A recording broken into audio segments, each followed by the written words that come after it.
नमस्कार। आप सभी का स्वागत है हमारे भारत ज्ञान अक्षर प्रस्तुत एक अनकही कहानी कारगिल सीरीज़ में। दिनांक 20 मई 1999 भारतीय सेना ने अपने ज़्यादा से ज़्यादा दलों को कारगिल विस्तार में संगठित कर दिया था।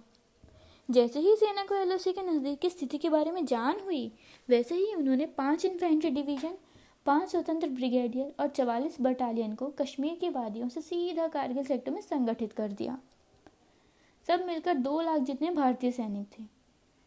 19 मई के दिन हुई चर्चा को लेकर अब एक बात तो पक्की थी कि इस युद्ध में कुछ ना कुछ ऐसा होने वाला था जो आज तक ना किसी ने सुना था और ना ही किसी ने देखा था।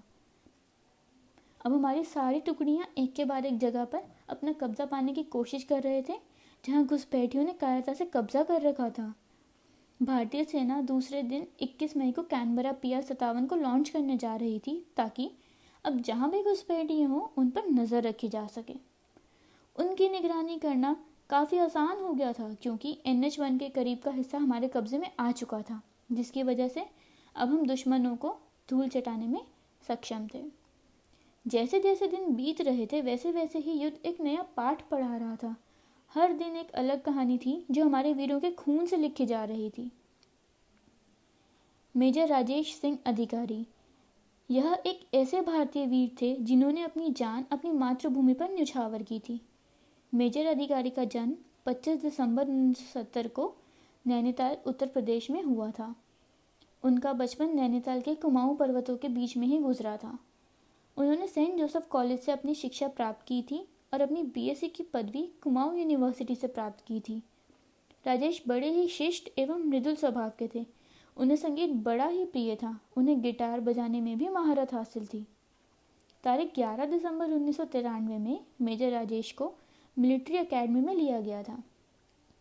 उन्होंने 1998 में राजस्थान के श्री गंगानगर में कई सैनिकों को मौत के मुंह में जाने से बचाया था और इसके लिए उनको जवान जीवन रक्षा पदक से नवाजा गया था।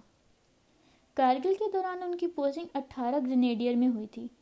दिनांक 30 मई 1999 के दिन इस युद्ध के एक हिस्से के रूप में मेजर राजेश सिंह अधिकारी और उनकी टुकड़ी 18 ग्रेनेडियर का काम था कि वह तोलालिंग चोटी पर अपना कब्जा करें। कब्जा करना यानी कि 15,000 फीट की ऊंचाई पर चढ़ना, जो पूरी की पूरी बर्फ से ढकी हुई थी। राजेश सिंह अधिकारी अपनी टुकड़ी का नेतृत्व कर रहे थे। उन्होंने अपनी बंदूक से दुश्मनों के 2 बंकर को उड़ा दिया था और खुद की जान की परवाह किए बगैर उन्होंने बड़े करीब से घुसपैठियों को भी मारा था। इसी झपट के दौरान राजेश सिंह के सीने को गोली चीर के चली गई, लेकिन उनके साथियों का मनोबल कम ना हो उसके लिए उन्होंने फिर भी हार न मानी। वह फिर भी आगे चलते रहे और अपने लक्ष्य के केवल 20 मीटर की दूरी पर उन्होंने इस जग को अलविदा कहा। उनके पार्थिव देह को उनके गृह नगर राजकीय एवं सैन्य सम्मान के साथ भेजा गया था और फिर उनके पार्थिव शरीर को पंचभूत में विलीन किया गया था। हालांकि खराब मौसम और गोलीबारी के कारण उनके शव को गृह नगर पहुंचाने में वक्त लग गया था। आगे की सीरीज जानने के लिए सब्सक्राइब करें भारत ज्ञान अक्षर।